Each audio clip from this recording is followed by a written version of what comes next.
Chaque dimanche, nous nous réunissons pour écouter la parole de Dieu et pour célébrer ensemble l'Eucharistie. Au cœur de cette célébration, il y a la lecture de l'Écriture sainte, de la Bible. Nous croyons que dans ces lignes, c'est Dieu qui s'est révélé, qu'elles ont été inspirées par l'Esprit Saint. Et donc qu'il ne s'agit pas d'histoires imaginaires ou de contes pour les enfants, mais que dans ces pages, Dieu a voulu parler à l'humanité, qu'elle vient à notre rencontre pour nous dire son amour de Père pour nous. La parole de Dieu est ainsi la référence fondamentale de notre foi et de notre vie chrétienne. Dieu, dès le commencement, adresse à l'homme une parole qui le fait vivre, qui le fait exister.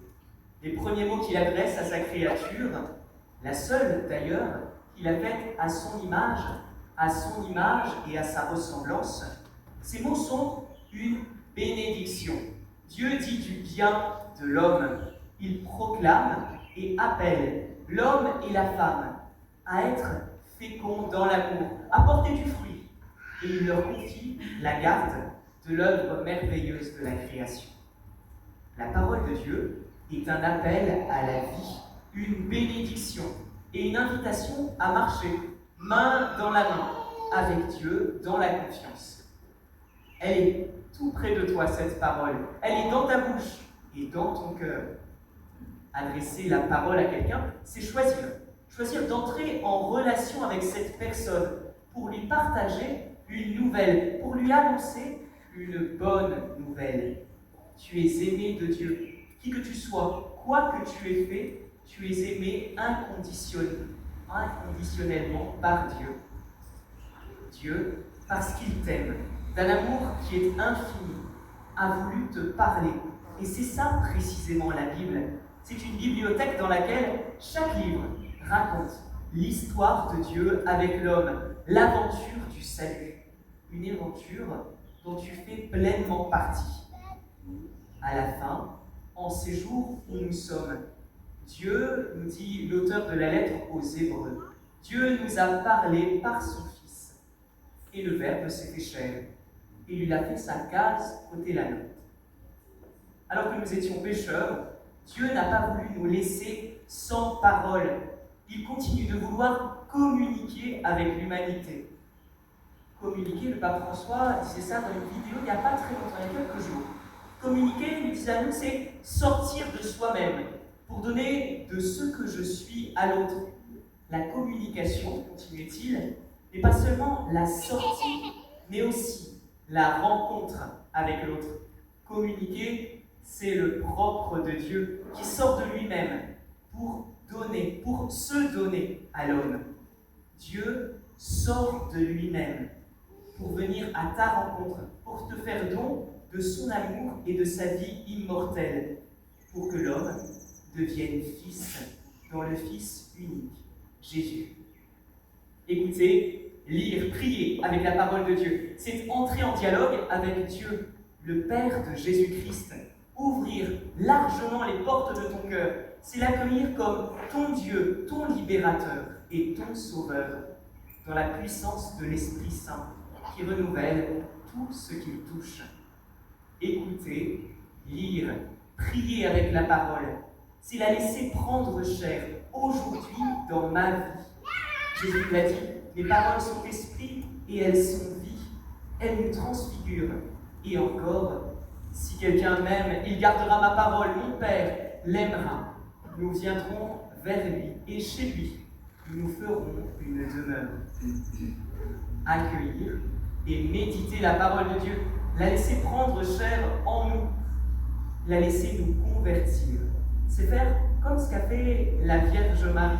C'est devenir un temple saint où habite la gloire de Dieu. Alors on peut demander à nous, spécialement ce soir, la diazote, vous faites le dimanche de la parole de Dieu. Quelle place il laisse pour la parole de Dieu, pour la lecture de l'Écriture dans ma semaine, dans ma vie? Est-ce que la Bible, c'est rien qu'un gros livre qui prend la poussière dans ma bibliothèque?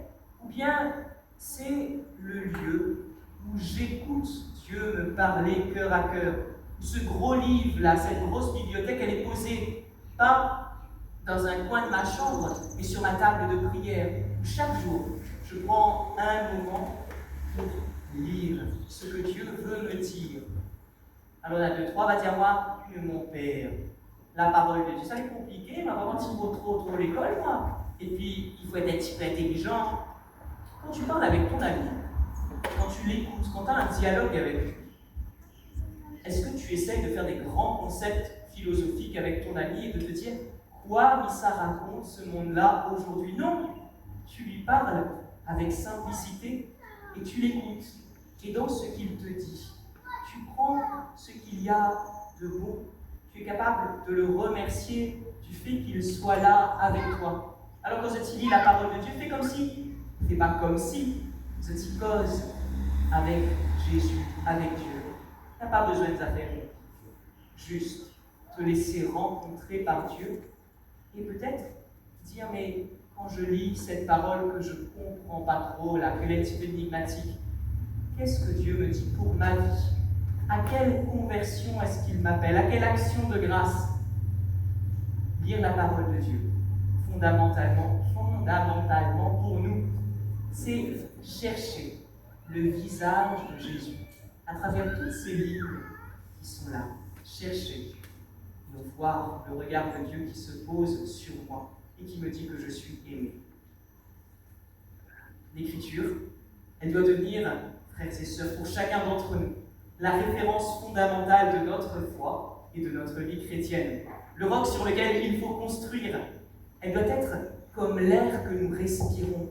Elle est vitale parce qu'elle nous connecte à la source de la vie. Fonder notre vie sur la parole de Dieu, c'est croire en ce Dieu qui, pour moi, peut faire l'impossible et à l'accomplissement de ses promesses. Aujourd'hui, je suis avec vous tous les jours, jusqu'à la fin du monde, nous dit le Seigneur. À votre tour, allez porter la bonne nouvelle à ceux qui ne l'ont pas entendu. Le Christ, notre espérance, est ressuscité. Amen.